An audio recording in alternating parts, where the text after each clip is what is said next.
Assalamualaikum warahmatullahi wabarakatuh. Perkenalkan, nama saya Gigi Priambodo dari kelas 02 SAKP 017. Di video kedua ini saya akan mempresentasikan materi yang berjudul dampak e-bisnis. Langsung saja ke pembahasannya. Pengertian e-bisnis. E-bisnis secara sederhana, e-bisnis dapat diartikan sebagai segala kegiatan bisnis di internet. Jadi tidak hanya bicara tentang jual beli ataupun penyediaan jasa, tetapi juga pelayanan pelanggan dan kerjasama dengan rekan bisnis mengandalkan perangkat yang terkoneksi dengan internet. Kemudian lebih detail lagi mengenai e-bisnis dijelaskan oleh Dillon dan Kaur 2012 dalam jurnal Review Paper on E-Business. Mereka membagi proses bisnis tersebut menjadi proses internal dan proses eksternal.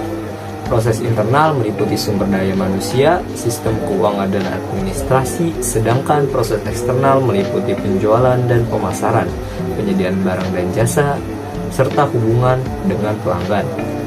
Kemudian ada dampak positif dari e-bisnis. Yang pertama, meningkatkan aliran pendapatan atau revenue stream. Berkat penggunaan internet, sumber pendapatan keuangan perusahaan semakin beragam dan mampu terjadi secara real time tanpa melihat jarak dan waktu. Hal ini mengakibatkan aliran dana yang lebih banyak masuk dibandingkan sebelumnya.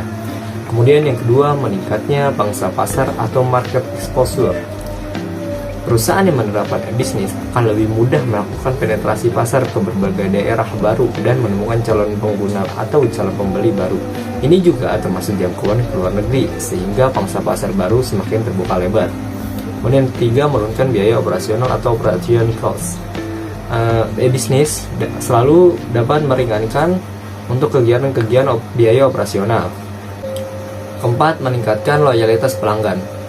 Dengan menggunakan elektronik bisnis, pelanggan akan dapat dengan mudah mengakses toko kita sehingga akan memuaskan mereka dengan pelayanan dan barang yang kita berikan.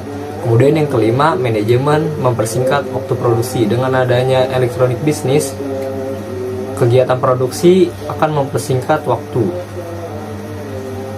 Dampak negatif elektronik bisnis yaitu kehilangan segi finansial secara langsung, bisa saja seperti kecurangan, pencurian informasi rahasia perusahaan, keamanan yang kapanpun dapat diretas, kehilangan kepercayaan dari para konsumen, kerugian yang tidak terduga seperti ketidakjujuran, kesalahan faktor manusia ataupun kesalahan sistem elektronik.